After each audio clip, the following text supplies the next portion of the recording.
नमस्कार। आदर्श शिक्षण संस्थान द्वारा आयोजित ऑनलाइन शिक्षण में आपका एक बार फिर से हार्दिक स्वागत। पिछले वीडियो में हमने संख्याओं की विभाज्यताओं की जांच के नियम के बारे में पढ़ा था। उसमें सबसे पहले हमने पढ़ा था 2 की विभाज्यता का नियम, 3 की विभाज्यता का नियम, 5 की विभाज्यता का नियम, 6 की विभाज्यता का नियम और 10 की विभाज्यता का नियम हमने पढ़ा था। अब इसे हम संख्याओं की जांच के विभाज्य के नियमों के अगले नियम हम पढ़ते हैं, वो है 4 से विभाज्यता का नियम।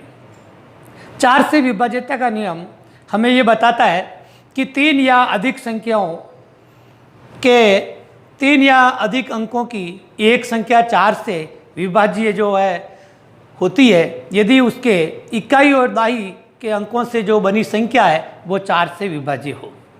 अर्थात ये नियम हमें बताता है कि 3 या अधिक अंकों से बनी एक संख्या जो है 4 से तभी विभाज्य होती है यदि उसके इकाई और दहाई के जो है अंकों से जो बनी संख्या है वो 4 से विभाजित होनी चाहिए, अर्थात उसमें 4 का भाग पूरा जाना चाहिए। जैसे हम देखते हैं संख्या 212 है, इसमें इकाई और दहाई के जो अंक है से जो संख्या बनी है वो 12 है जो कि 4 से विभाजित है, अर्थात ये संख्या 212 4 से विभाजित होगी, यानी 4 का इसमें पूरा भाग जाएगा। ठीक इसी प्रकार अगली संख्या जो है हम लेते हैं 1936। इसमें भी हम देखते हैं कि इकाई और दहाई के जो अंक है उनसे बनने वाली संख्या 36 है जो कि 4 से विभाज्य है, अर्थात इसमें 4 का भाग पूरा जाता है। इसीलिए ये जो है 1936 4 से विभाज्य है, यानी 4 का इसमें पूरा भाग जाएगा। इसी प्रकार हम अगली संख्या लेते हैं 456। इसमें भी हम देखते हैं इकाई और दहाई से जो अंक और बनने हैं, इकाई और दहाई से बनने वाले जो अंकों की जो संख्या है वो 56 है। ये भी जो है 4 से विभाजित है, अर्थात इसमें 4 का भाग पूरा जाता है। तो ये जो 456 जो संख्या है वो 4 से विभाजित है। इसी प्रकार यदि हम अगली संख्या 948 लें तो इसमें भी हम देखते हैं कि इकाई और दहाई से जो बनने वाली संख्या है वो 48 है और ये 4 से विभाजित है, अर्थात इसमें भी 4 का भाग पूरा जाता है। इस प्रकार की जो है संख्याएं जो है लिख करके आप स्वयं भी अभ्यास कर सकते हैं। अगला नियम 8 से विभाज्यता का नियम। 4 या उससे अधिक अंकों की कोई संख्या 8 से विभाज्य होती है यदि अंतिम 3 अंकों से बनने वाली संख्या 8 से विभाज्य हो, अर्थात 8 से विभाज्यता का नियम हमें ये बताता है कि 4 या 4 से अधिक अंकों से बनी संख्या, कोई भी संख्या जो है 8 से तभी विभाज्य होती है जब उनके 3 अंकों से बनने वाली इकाई दहाई सैकड़ा दाहिनी ओर से 3 अंकों से बनने वाली संख्या यदि 8 से विभाज्य हो। जैसे संख्या मिली मान लो 73,512, इसमें हम दाहिनी ओर से 3 अंक देखते हैं, इकाई दहाई सैकड़े के जो संख्या है उनको हम देखते हैं तो 512 है। ये 512 संख्या 8 जो है 8 से विभाजित है, संख्या जो है 8 से विभाजित है, अर्थात ये संख्या 73,512 8 से विभाज्य होगी। ठीक इसी प्रकार हम दूसरी संख्या कोई लें, जैसे 87,728। इसमें भी हम देखते हैं कि जो पिछले जो 3 अंक है दाहिनी ओर से 3 अंकों से जो बनने वाली संख्या है वो 728 है और 728 में जो है 8 का भाग पूरा जाता है।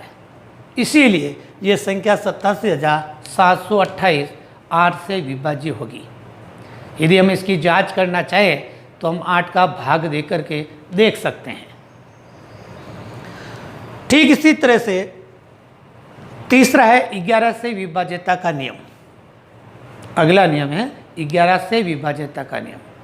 11 से विभाज्यता का नियम हमें ये बताता है कि किसी संख्या की 11 से विभाज्यता की जांच के लिए दाहिनी ओर से यानी दाएं से विषम स्थान के अंकों का योग और सम स्थान के अंकों का योग का अंतर यदि 0 है या फिर 11 से विभाज्य है तो वह संख्या 11 से विभाज्य होती है।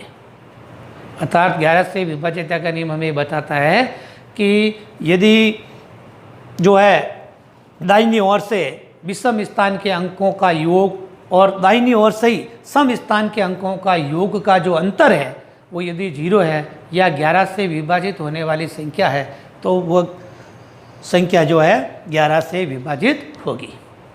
इस उदाहरण के लिए जैसे मैंने 308 लिए। अब हम दाहिनी ओर से देखते हैं कि विषम अंक, दाहिनी ओर से विषम अंकों का योग जो देखते हैं तो विषम अंक है 8 और 3, तो 8 प्लस 3 का हम योग करते हैं तो 11 होते हैं।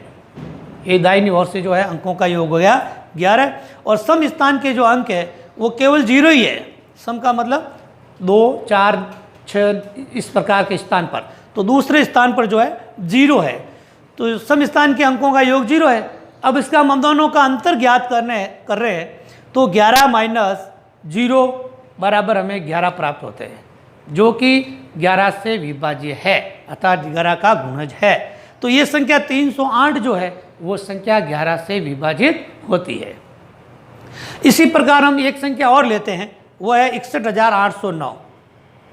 61,809 इसमें भी हम देखते हैं कि दाहिनी ओर से विषम स्थान के अंकों का योग 9, 8 और 6, 9, 8 और 6 यानी 1, 3 और 5 ये विषम स्थान है और इनका जो अंकों विषम स्थान के जो अंक है उनके अंकों का योग है 9 प्लस 8 प्लस 6 तो बराबर 23 प्राप्त होते हैं। इसी संख्या हम देखते हैं कि सम स्थान के जो अंक है, सम स्थान के अंक जो है 0 और 1, 0 प्लस 1, तो 0 प्लस 1 बराबर 1। अब इन संख्याओं को दोनों का जो है अंतर है 23 माइनस 1 बराबर 22 प्राप्त होते हैं, जो कि 11 से विभाज्य है। अर्थात जो संख्या है 61,809 वह संख्या 11 से विभाज्य है। इसमें 11 का भाग पूरा पूरा जाएगा। तो इस प्रकार से जो है हमारे विभाज्यता का नियम जो है पूर्ण होता है। और गृह कार्य में प्रश्नावली 3.3 का प्रश्न संख्या 2 जो है अपनी पाठ्य पुस्तक से देकर के स्वयं करना है, जिसमें 4 और 8 की विभाज्यता का नियम की जांच करनी है। धन्यवाद।